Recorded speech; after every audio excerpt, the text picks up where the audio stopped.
Zara and Daniel were the kind of couple people admired without question.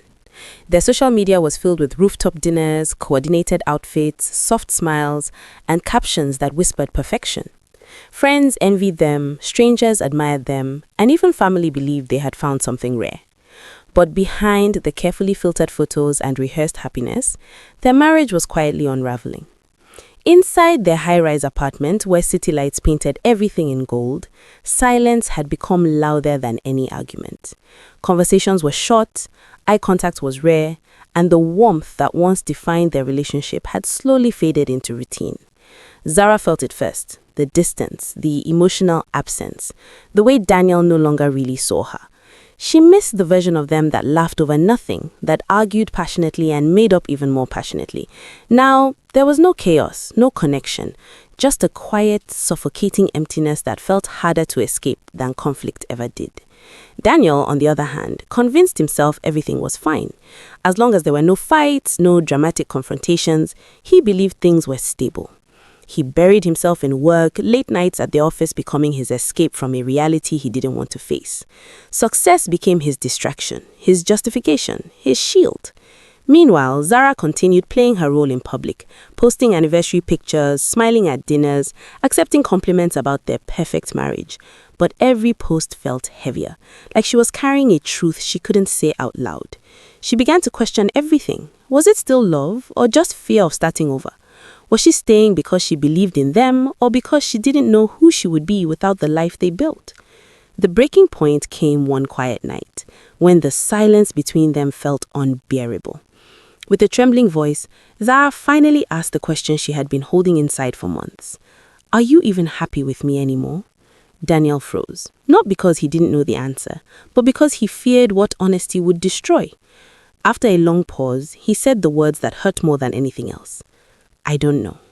That moment changed everything. It wasn't anger or betrayal. It was uncertainty, and it shattered the fragile hope Zara had been holding on to. From that night on, something shifted. The distance between them became undeniable, no longer hidden beneath routines and distractions. Zara began to rediscover herself. She started going out more, reconnecting with friends, dressing with confidence, and reclaiming parts of her identity she had slowly lost in the marriage. But even as she smiled more outside, there was a quiet preparation happening within her, a realization that she might have to walk away. Daniel noticed the change, but instead of stepping closer, he initially retreated further, unsure how to bridge a gap he had helped create. The emotional space between them grew, until they felt like strangers sharing the same home. Zara found comfort in writing, pouring her thoughts into a journal she never intended anyone to read. But one day, Daniel came across it, and what he read shook him. "I feel invisible in my own marriage," she had written. For the first time, he truly saw her pain, not as an abstract idea, but as a reality he had contributed to. Guilt set in, but guilt alone wasn't enough. He realized that love wasn't just about being present physically. It required attention, effort, and emotional availability. So he tried. His attempts were awkward at first, unfamiliar after so much distance, but they were real. Zara noticed, yet she wasn't sure if it was genuine change or just fear of losing her. When they finally sat down to talk, the conversation carried the weight of everything they had avoided. Old wounds surfaced, not in loud arguments, but in quiet honesty. Then, Zara said the truth she could no longer hold back. "I don't feel loved anymore." Those words hit harder than any accusation. They forced both of them to confront the reality they had been avoiding.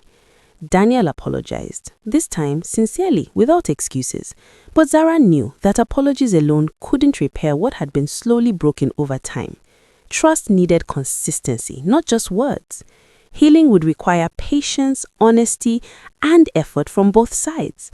So they made a choice, not to pretend anymore, not to maintain an illusion, but to try again honestly. It wasn't easy. Some days felt hopeful, others reminded them how far they had drifted apart. But slowly, something began to shift. They started communicating, truly listening, and understanding each other in ways they hadn't before. The love they once had didn't return in the same way. It evolved into something more real, less perfect, but more honest. They learned that love isn't something you simply have. It's something you choose again and again, even when it's difficult. They understood that avoiding problems doesn't protect a relationship. It quietly destroys it. And they realized that perfection is often an illusion that hides deeper truths.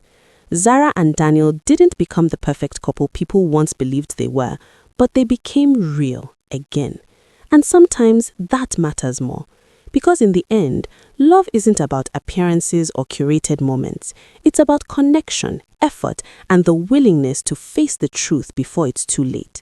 The real question is not whether love can survive challenges, but whether we are brave enough to fight for it before it quietly disappears.